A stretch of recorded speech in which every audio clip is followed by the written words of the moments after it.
ये सरकार अभी कुछ दिन पहले नीतीश कुमार जी बोले हम बाढ़ रोकेंगे। जो पार्टी लीक नहीं रोक सकती वो पार्टी बाढ़ क्या रोकेगी। पहले कभी इसे जंगल राज का नाम दिया था, लेकिन वो जंगल राज तो पता नहीं, लेकिन आज ये दानव राज आ गया है। इसलिए हमारी पार्टी आप सबकी आवाज़ पार्टी ये सोच रही है, उनका ये सोच रहा है। हमारे रामचंद्र प्रसाद सिंह जो इस पार्टी के राष्ट्रीय अध्यक्ष हैं, उनका ये सोच है कि जनमानस की छोटी छोटी समस्याओं को पहले उनके घर तक उनकी सेवाओं को पहुंचाया जाए। ये कार्यक्रम हमारी पार्टी आप सबकी आवाज़ आशा पार्टी ये एक ऐतिहासिक होगा। और हम जो गांव घर घर घूम रहे हैं, उस समय इस पार्टी में बहुत उनको अपना लग रहा है कि मेरा जो है भविष्य और उनकी आशाएं जुटी हुई हैं। वो सारी महिला का उम्मीद जग रहा है, तो अब हम लोग का निदान होने वाला है, हर काम अच्छा से होगा, ये आशा है सभी महिलाओं के बीच में। कि नीतीश जी से व्यक्तिगत अनबन साहब को नहीं थी। 4 लोगों ने जो पार्टी को हाईजैक कर लिया है, उनके चलते ही ये पार्टी से अलग हुए। एनडीए में अगर नीतीश जी रहेंगे तो हो सकता है हमारे साहब एनडीए के हिस्सा नहीं बने। 170 सीट हम लोग चिन्हित कर चुके हैं जो विधानसभा चुनाव लड़ सकते हैं।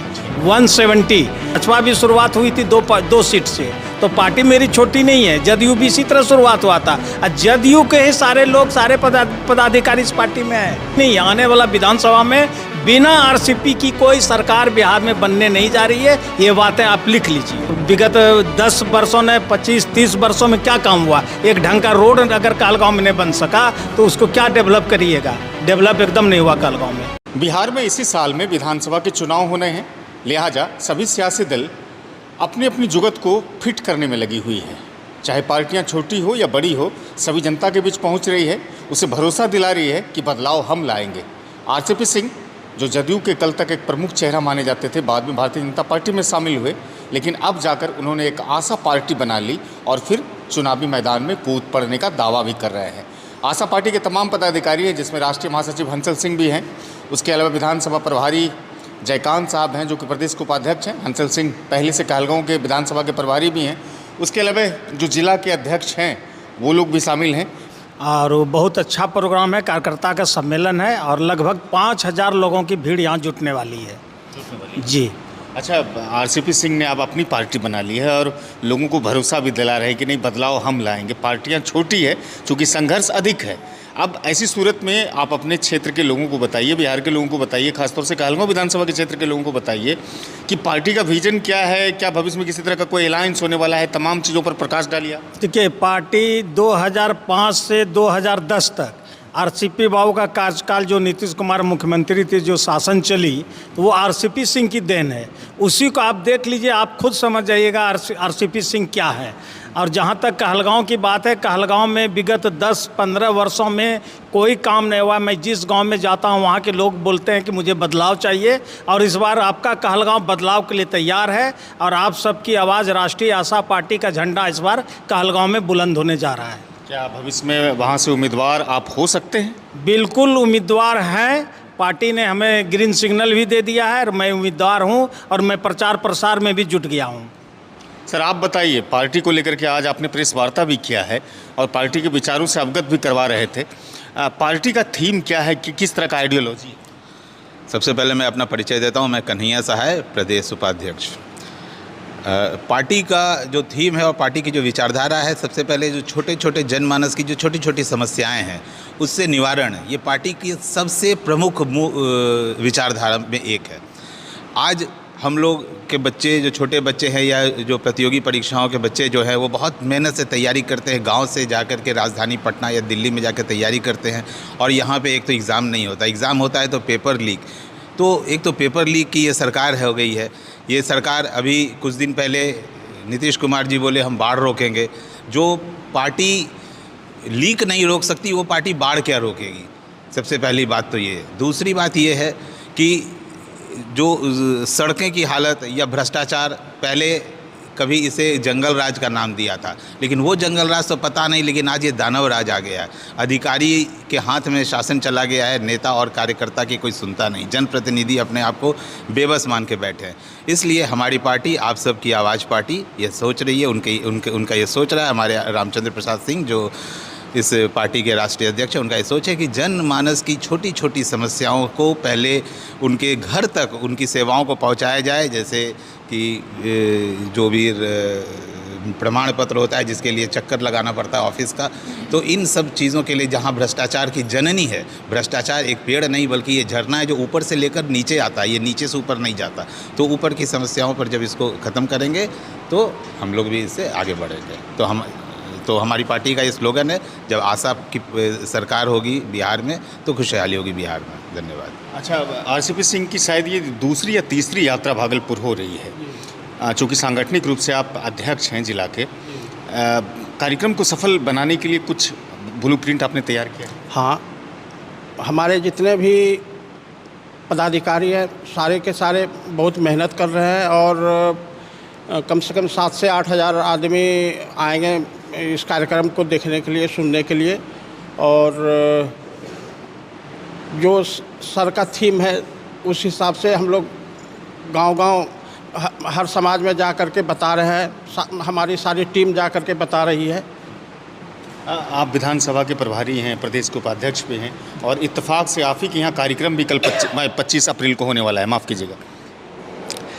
25 अप्रैल को जो ये कार्यक्रम हमारी पार्टी आप सबकी आवाज़ आशा पार्टी, ये एक ऐतिहासिक होगा। और हम जो गांव घर घर घूम रहे हैं, उस समय इस पार्टी में बहुत उनको अपना लग रहा है कि मेरा जो है भविष्य और उनकी आशाएं जुटी हुई हैं, जुड़ रहे हैं। हाँ, जुड़ रहे हैं। साथ ही साथ जो अभी हमारा फर्स्ट टाइम वोटर जो इस बार चुनाव जो है जो आने वाला है वोट करेंगे, उनकी जो एक निराशा जो है वो आशा में दिखाई पड़ रहा है। और इसी आशा के साथ हम लोगों के साथ जो जुट रहे हैं, वो लग रहा है कि उनको एक हमारा अपना आदमी जो है भविष्य क्षेत्र में आ गया है। हाँ, और ये चुनाव जो है बहुत ही ये आशे के साथ हम लोग जो है पूरे दावे के साथ जो हम लोगों को लग रहा है कि मजबूती के साथ जो है यह पार्टी खड़ी होगी। मैडम, चूँकि महिला के तौर पर आप जुड़ी हैं और महिलाओं के लिए भी कहते हैं कि आरसीपी बाबू जब जदयू में रहे थे तो बहुत सारे खाका खींचे थे, अब तो उनकी पार्टी बन गई है। क्या उम्मीदें करते हैं आप भी और बिहार की महिलाएं? बिहार की महिलाएं और हम तो खैर करते ही हैं, लेकिन बिहार की महिलाओं को बहुत ज़्यादा उम्मीद है जब आरपीसी सिंह आएंगे और हम उनकी जब पार्टी में जो जितनी भी महिलाएं हैं और जो भी महिलाओं के पास हम जा रहे हैं अपनी बात के रख रहे हैं, वो सारी महिला का उम्मीद जग रहा है। तो अब हम लोग का निदान होने वाला है, हर काम अच्छा से होगा, ये आशा है सभी महिलाओं के बीच में। अच्छा, आप हंसल बाबू हमको ये बताइए कि भविष्य में किसी तरह का कोई अलायंस वगैरह भी करने की कोई सोच है? आरसीपी बाबू को मैं सुन भी रहा था, कहा कि जो पार्टी मुझे वाजिब सम्मान देगी मैं उसके साथ चला जाऊंगा। जी बिल्कुल, अलायंस तो होगा ही और हमारे लिए दोनों के लिए दरवाज़ा खुला हुआ है, एनडीए और यूपीए।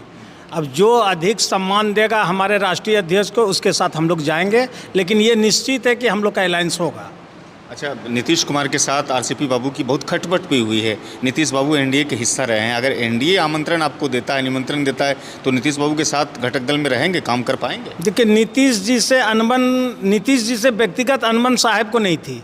4 लोगों ने जो पार्टी को हाईजैक कर लिया है, उनके चलते ही ये पार्टी से अलग हुए। नीतीश जी से व्यक्तिगत इनकी कोई लड़ाई नहीं है। जहाँ तक नीतीश जी की बात है तो एनडीए में अगर नीतीश जी रहेंगे तो हो सकता है हमारे साहब एनडीए के हिस्सा नहीं बने। एनडीए के हिस्सा नहीं बनेंगे, छोटी पार्टियां हैं, क्या अपेक्षा करते हैं दूसरे दल के साथ जब अलायंस में आप जाएंगे?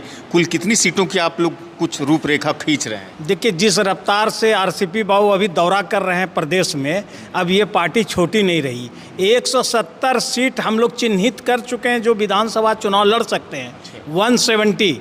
लेकिन अब अलायंस में आने के बाद तो आपको 170 मिलेगा नहीं। लेकिन बार बार आप जो बोल रहे हैं पार्टी छोटी है, भाजपा भी शुरुआत हुई थी 2 सीट से, तो पार्टी मेरी छोटी नहीं है। जदयू भी इसी तरह शुरुआत हुआ था और जदयू के ही सारे लोग, सारे पदाधिकारी इस पार्टी में हैं आरसीपी बाबू के साथ। हम लोग भी जदयू में ही थे, इसलिए पार्टी छोटी नहीं है। आने वाला विधानसभा में बिना आरसीपी की कोई सरकार बिहार में बनने नहीं जा रही है, ये बातें आप लिख लीजिए। अच्छा, जिस विधानसभा से आपके चुनाव लड़ने की चर्चा है, उस विधानसभा में आपके ही स्वजाति के बहुत दिनों तक विधायक भी रहे, सरकार में मंत्री बने, कांग्रेस के बहुत मजबूत सिपाही माने जाते रहे थे। आप खुद उस पर कई मरतबा आरोप लगाते हैं कि डेवलपमेंट नहीं हुआ है। देखिए कहलगांव में आप भी चल के देखिए आज सड़कों की क्या हालत है। आप अगर अभी कहलगांव जाइएगा तो वहाँ उतर के आपको नहाना पड़ेगा, फिर भागलपुर आइएगा तो नहाना पड़ेगा। ये धूल, ये मिट्टी आप देख रहे हैं स्थिति। कहाँ 10 जगह अगर बारिश हो जाते 10 जगह आप गिरिएगा तो विगत 10 वर्षों में 25-30 वर्षों में क्या काम हुआ। एक ढंग का रोड अगर कहलगांव में नहीं बन सका तो उसको क्या डेवलप करिएगा। डेवलप एकदम नहीं हुआ कहलगांव में। शुक्रिया, आप लोगों का बहुत बहुत शुक्रिया। आरसीपी सिंह 25 अप्रैल को भागलपुर के नाथनगर विधानसभा के झुरखुड़िया में आ रहे हैं। उनका कार्यक्रम है और जनता से रूबरू होंगे और साथ में कार्यकर्ताओं से भी रूबरू होंगे, जिसको लेकर के पूरी जानकारी सिटी टाइम्स को साझा किया है। इस वीडियो को लोगों तक पहुंचाइएगा। यूट्यूब को सब्सक्राइब नहीं किया है आपने तो सब्सक्राइब कीजिएगा। फेसबुक पर अगर इस वीडियो को देखेंगे तो पेज को फॉलो कीजिएगा। मुझे सुनने के लिए बहुत बहुत शुक्रिया आपका। कैमरे के पीछे सभी मेहनत कर रहे थे।